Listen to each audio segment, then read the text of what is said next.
भूली भटियारी का महल दिल्ली की रातों में आज भी गूंजती है उस रानी की चीख। भूली भटियारी का महल, जहां इंसाफ की तलाश में आत्माएं अब भी भटक रही हैं। दिल्ली के करोल बाग और झंडेवालान के बीच घने पेड़ों के बीच छिपा एक खंडहर, भूली भटियारी का महल। दिन में यह महल वीरान दिखता है, लेकिन रात होते ही यहाँ सन्नाटे में कुछ ऐसी आवाजें गूंजने लगती हैं जो सुनकर आपके रोंगटे खड़े हो जाएंगे। स्थानीय लोग कहते हैं कि यहाँ कोई इंसान नहीं बल्कि कई अधूरी आत्माएं रहती हैं। ये कहानी 1998 की है। 24 साल का राजीव, जो दिल्ली यूनिवर्सिटी में पढ़ाई कर रहा था, अपने दोस्तों के साथ हॉरर जगहों के वीडियो बनाता था। उसने सुना कि दिल्ली के बीचों बीच एक ऐसी जगह है जहां रात में कोई नहीं जाता। उसने तय किया कि वहीं अपनी अगली फिल्म शूट करेगा। राजीव ने अपने दोस्तों सिमी, अली और करण के साथ महल में जाने की योजना बनाई।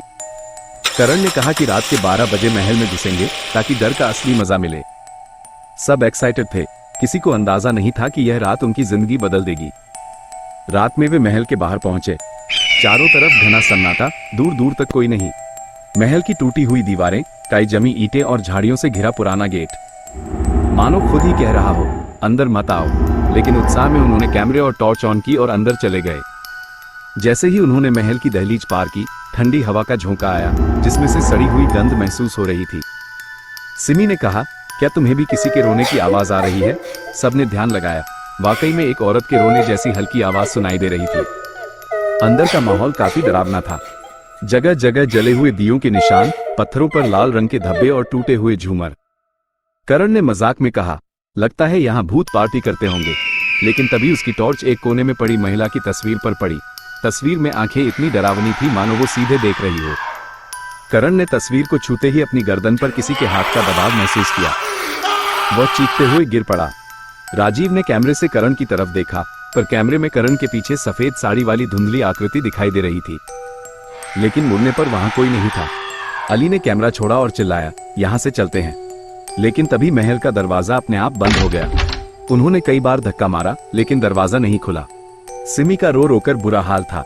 वो बड़बड़ाने लगी, मैंने कुछ नहीं किया, मुझे माफ कर दो, जैसे वो किसी अदृश्य शक्ति से बात कर रही हो। राजीव ने उसे हिलाया तो उसकी आंखें सफेद हो चुकी थी। उसकी आवाज बदल गई और वो गरजते हुए बोली, ये महल मेरा है, कोई यहां से नहीं जाएगा। अली ने घबराकर महल की दीवार पर लगे पत्थर को तोड़ने की कोशिश की। तभी महल की दीवारों से जैसे सैकड़ों औरतों की आवाजें गूंजने लगी, हमें इंसाफ चाहिए, हमें इंसाफ चाहिए। ध्वनि इतनी तीव्र थी कि सबने अपने कान ढक लिए। कहते हैं भूली भटियारी का महल सुल्तान फिरोज शाह तुगलक के समय का है। यहाँ उनकी एक रानी भटियारी रहती थी। कुछ कहानियों में बताया जाता है कि रानी के खिलाफ महल में षड्यंत्र हुआ और उनके साथ साथ उनकी सारी दासियों को भी मार दिया गया। तभी से उसकी आत्मा और कई अन्य औरतों की आत्माएं यहाँ भटक रही हैं। रात होते ही ये आत्माएं इंसानों को अपनी ओर खींचने की कोशिश करती हैं ताकि उनकी दास्तान कोई सुने। करीब 2 बजे महल की छत से एक जोरदार धमाका हुआ, जैसे किसी ने पत्थर गिराया हो। आवाज के साथ ही दरवाजा अपने आप खुल गया। करण ने तुरंत सिमी को कंधे पर उठाया और सब महल से बाहर भागे। बाहर निकलते ही दरवाजा फिर अपने आप बंद हो गया और अंदर से किसी की भयानक हंसी सुनाई दे रही थी। उस रात के बाद से सिमी को बार बार बुरे सपने आने लगे।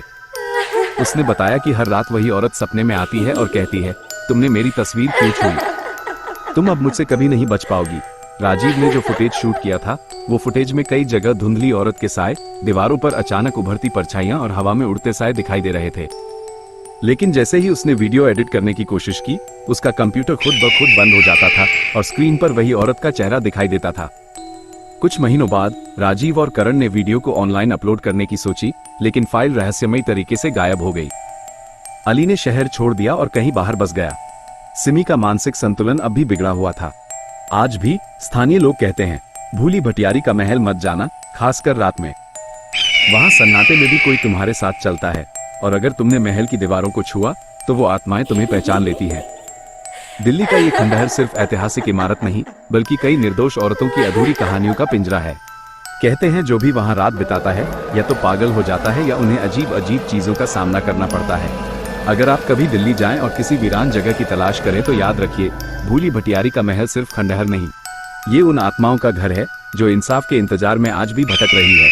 दोस्तों, हम बड़ी मेहनत से आपके पास हर हफ्ते ये कहानियां लाते हैं। अगर आपको ये कहानियां पसंद आती हैं तो प्लीज इसे लाइक, शेयर और सब्सक्राइब करना न भूलें।